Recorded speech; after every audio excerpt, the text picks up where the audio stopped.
Scholars, welcome to today's video. Today I want to talk about family names and more importantly, are you doing everything that you can to live up to your family name or even to increase the stature of it? So it's in my opinion that humans in general, we like to surround ourselves by names that aren't our own, We define ourselves by the cars we drive, the name of the label of the clothes we wear, the schools we went to, the job that we work at, the name of the company, all names that don't really have anything that reflect us as individuals.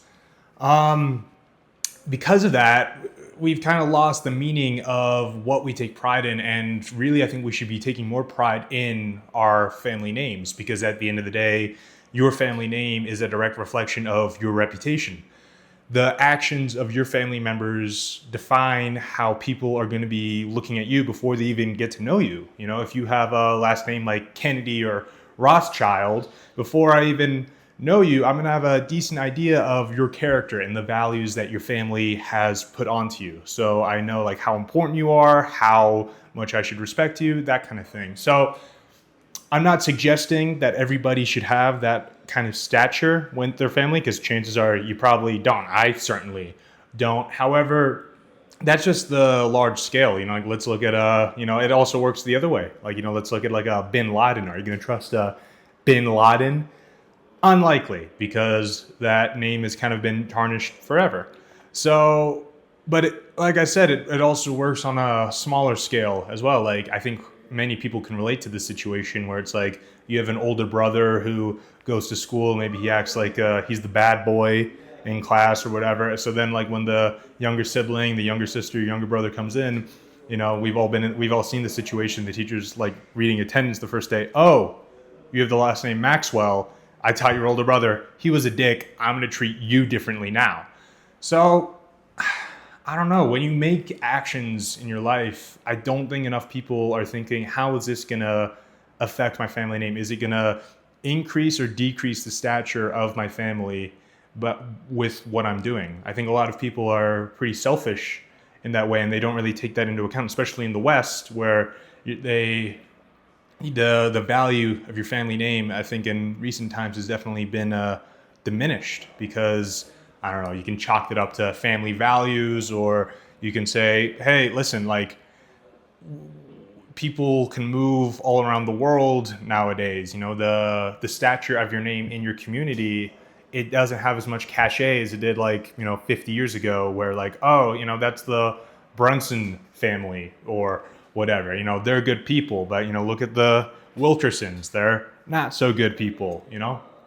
But still, I think with family values coming back, as studies show, and with people taking more care of their families and wanting to increase the chances of their family's success in the future, this should be a thing that comes back.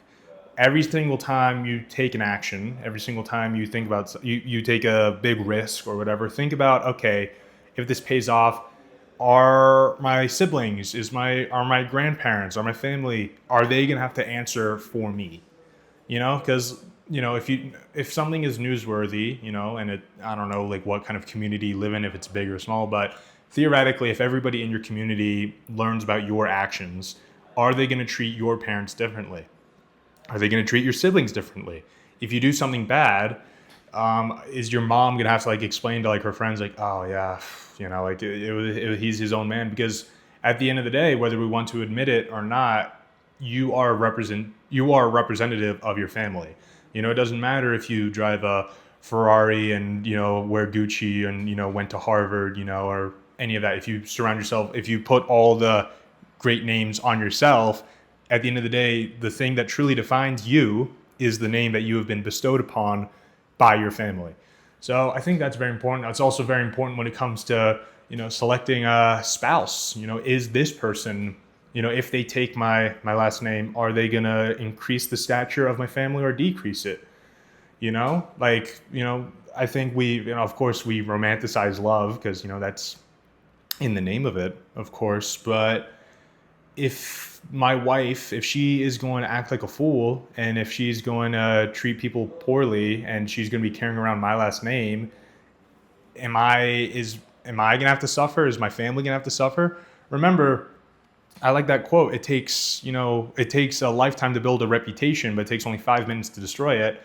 As much as you build your reputation, it can only take one person in your family to get rid of it. So you have to understand, like, you can look at that with a nihilistic view of like, oh, why even bother if someone, if my idiot brother or whatever is gonna destroy the reputation I've built so hard to build. But no, if your family doesn't have a reputation yet, or if it doesn't have a good one, it's up to you to build it up. You have to make the correct decisions to make sure that when people encounter you, when they encounter your family members, when they meet people from your clan in the future, they're like, oh, okay, that guy was a good guy. You were a good guy. Therefore, I'm going to give this person the benefit of the doubt because they share your name. That's the important thing.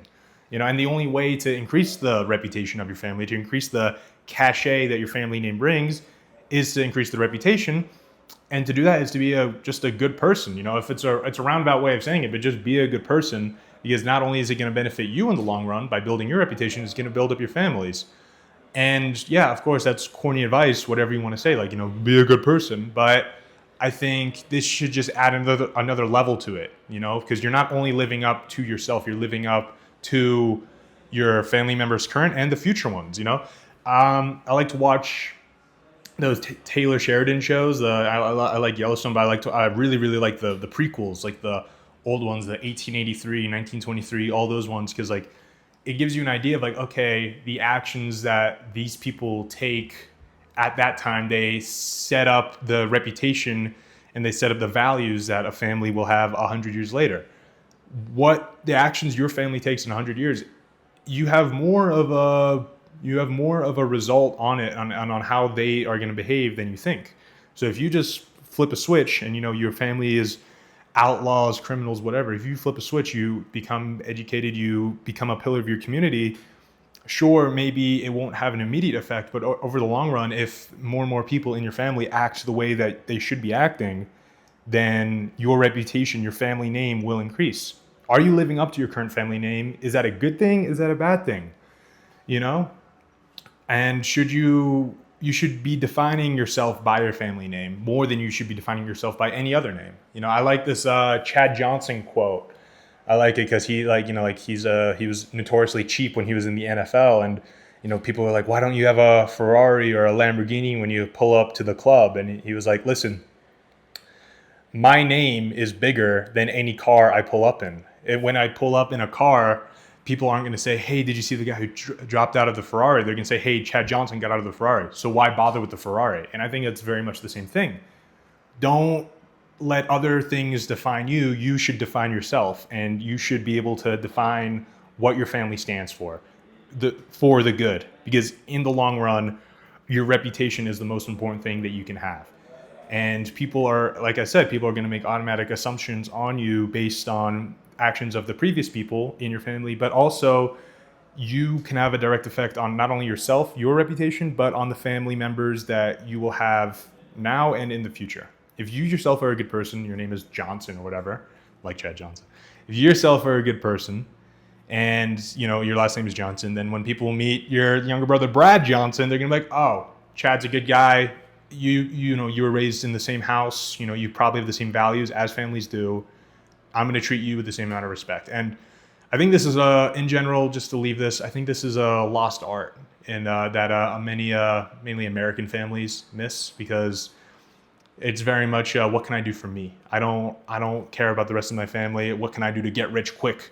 I'm willing to tarnish my reputation as long as it benefits me in the short term, without really thinking, okay, how is this going to benefit my family in the short, medium, and long term?